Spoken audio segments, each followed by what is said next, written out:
Welcome back to the Deep Dive. Today, we're really digging into something profound. It's a framework for leaders, specifically those facing, well, serious opposition, the kind that makes you second-guess everything.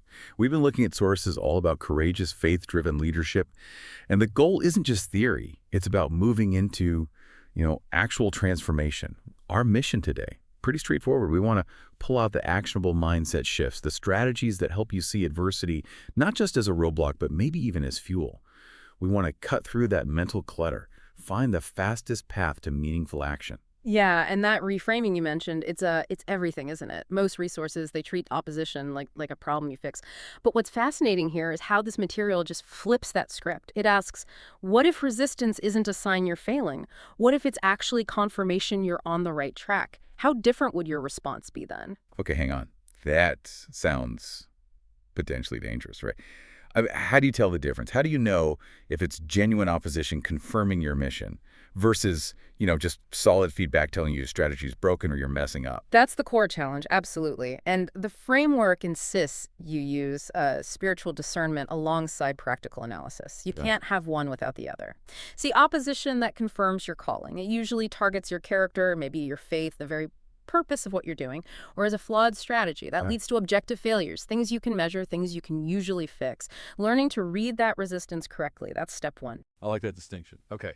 So over the next few minutes, we're going to break down how this framework helps you make that distinction. We'll hit three key areas. First, that mindset foundation, redefining fear and calling. Second, the strategy piece, building endurance, resilience, integrity, all that good stuff. And finally, the execution. How do you actually put this into discipline, daily action? Right, let's start with the foundation, that internal compass. Leaders, well, we're driven people, right? Often by really strong personal goals. This material really forces you to ask, is this my ambition? Or is it something bigger, like a divine calling? How do you actually untangle those when you're facing a big decision? It takes some pretty brutal self-honesty. There's no way around it. And the source material uses this reflective exercise. You're not just thinking about goals in a vague way. You actually have to list your deep personal ambitions. The desire for recognition, maybe power, security, whatever it is for you. And then you actively compare that list against what seems to be a direction beyond yourself. Where do they line up? And maybe more importantly, where do they diverge? And here's the really profound insight. When you're pursuing a calling, the rules kind of shift. The framework actually says obedience requires courage more than competence. Courage more than competence. Yeah. Ambition, it often looks for comfort, proficiency, places where you already feel skilled. A calling, that often pushes you right into your discomfort zone. You step into it whether you feel fully ready or skilled for all the details or not. So it's about that conviction to move, even with gaps in the skill set. Okay. And that brings us straight to fear, doesn't it? We spend so much energy trying to eliminate fear, but this framework takes a really different angle. It says fear is not the enemy. Exactly. We treat it like it's toxic, something to get rid of, but the source material reframes it completely. It's a signal, an incredibly precise one. Fear points directly to where courage is most needed. So if you feel that intense anxiety about, say, confronting a really difficult issue internally or launching that big, risky project, that feeling, that might be the exact spot where faith needs to kick in. Okay, so if fear's the signal, how do you stop it from just paralyzing you? How do you actually change the response? Right. That's where the practical tools are key. There's this technique called the fear-faith exchange. Think of it like a mental surgery. First, you identify those recurring fears, the ones really shaping your decisions. Maybe it's fear of failure, fear of running out of money, fear of letting people down. Get specific. Then, instead of just trying to suppress them, you actively search for specific, enduring truths, often from scripture, but could be other deep-seated values, and you rewrite those fears. You turn them into a personal declaration of faith. You speak truth to the fear. So you're changing the anchor point. You're not trying to muscle through the fear on your own strength. Precisely. You're anchoring in something external, something more enduring than your own feelings. Got it. It takes the power away from the emotion and puts it onto conviction. And the goal isn't necessarily the absence of fear. That might never happen fully. The breakthrough is realizing your leadership impact can actually multiply if you lead with faith, even while that fear is still sort of buzzing in the background. Courage isn't feeling brave. It's the action you take, despite the feeling. Okay, let's shift gears into strategic endurance. Section 2 hits this hard. It is so difficult, isn't it, to hold on to a long-term vision when you're just, getting hammered by resistance, doubt, setbacks. How does a leader keep that vision alive and sharp through all that? Yeah, it's tough. And this section really stresses balance. Divine inspiration is crucial, yes, but it must be balanced with practical strategy. A vision that just stays ethereal, up in the clouds, it never gets done. The real challenge is stewarding it faithfully, especially during those long seasons of delay or opposition. You can't water down the vision's core, but you also can't afford to lose all momentum while you wait. Yeah, and a classic failure point is when the leader just sort of dictates the vision from on high, and the team is just expected to execute. That often leads to burnout, misalignment. Totally. And to counter that, the framework pushes for like an active co-creation process. It's actually a challenge in the material. You share the vision, sure, but then you invite genuine feedback from your team to co-create measurable goals. It's called the vision cascade. It helps ensure that both the why, the faith, the purpose, and the how, the function, the execution, are aligned and, importantly, owned by everyone. You want collaboration, not just compliance. Makes sense. Okay, so to sustain that kind of energy, especially through opposition, leaders need deep personal resilience. What are the practical, maybe daily habits that really fortify someone against burnout? Well, Chapter 4 gives a pretty stark warning here. It warns against slipping into self-reliance when the pressure cranks up. It's ironic, isn't it? When things get intense, the first things leaders often drop are the very spiritual practices that give them the most strength. So the framework offers this idea of a resilience toolkit. It emphasizes that things like daily prayer, reflection, scripture reading, they aren't optional extras for when you have time. They're actually practical operational tools for handling the chronic stress of leadership. And maybe the most powerful takeaway is establishing what it calls a personal resilience rule.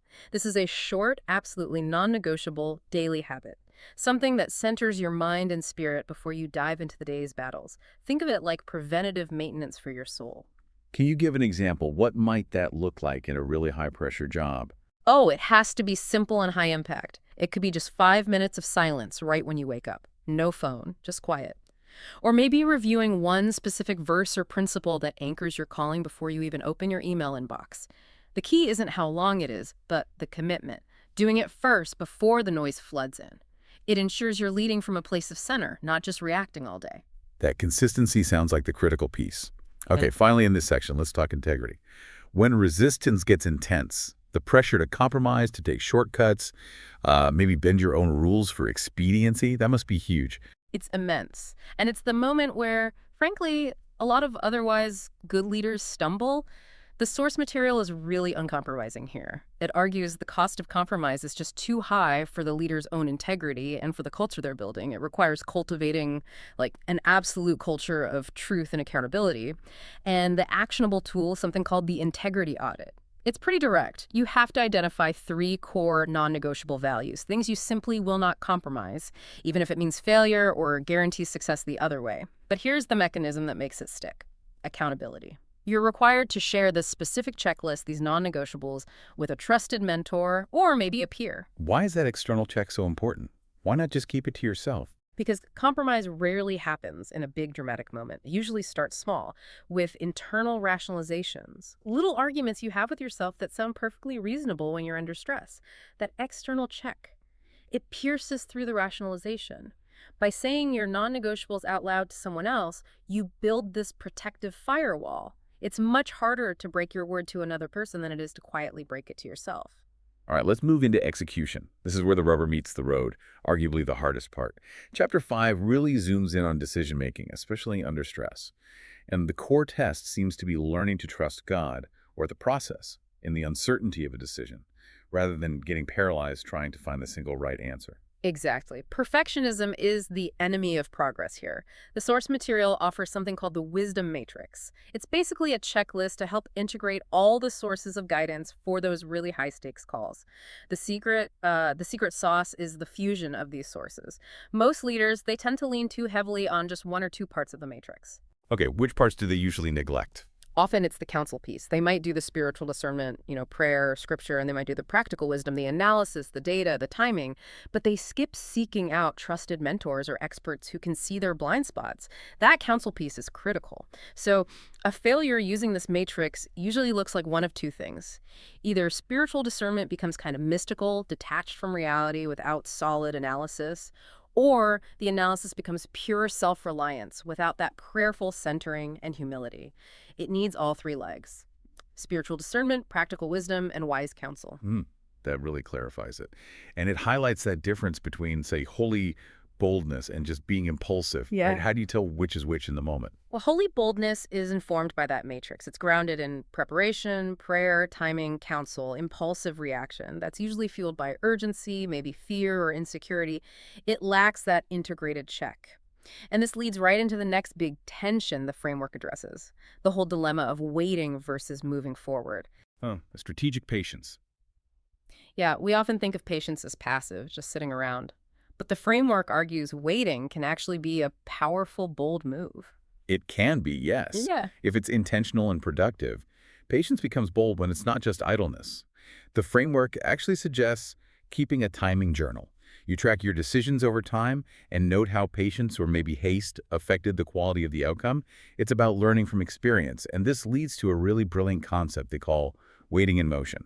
You don't just sit still twiddling your thumbs. Waiting in motion is like, imagine a chef prepping all the ingredients while the oven preheats. You're not doing the final bake yet, but you're doing crucial preparatory work. So maybe you're deepening team relationships, sharpening a key skill, re-auditing your resources, high-leverage tasks that maintain momentum.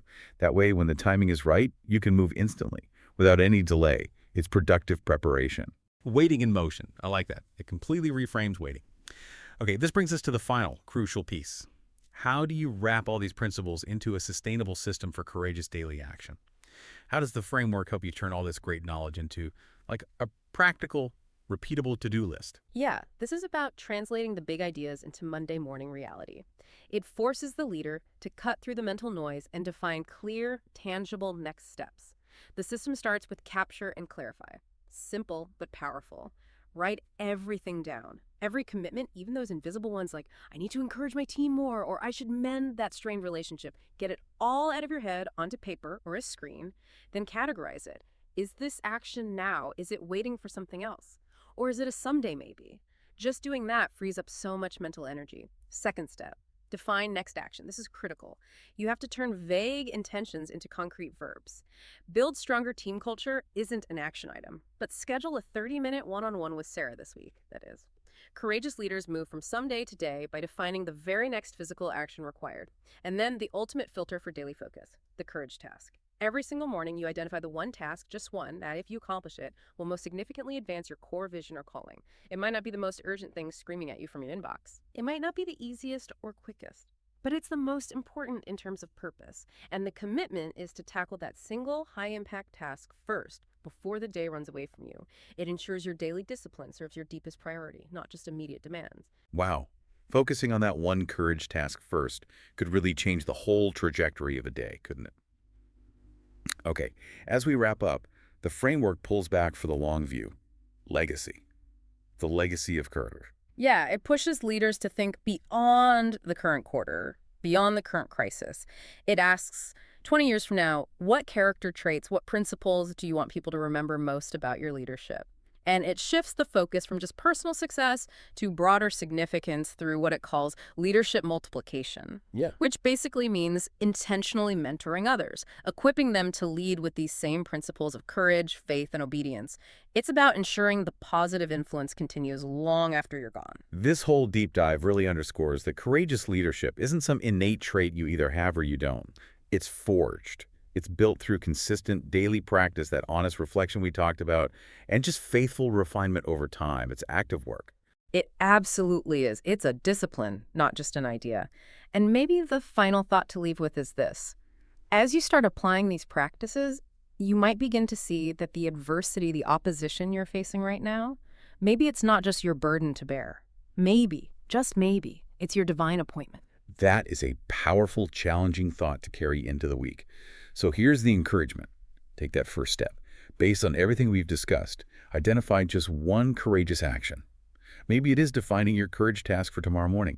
What's one thing you'll commit to doing in the next 7 days to put these principles into practice?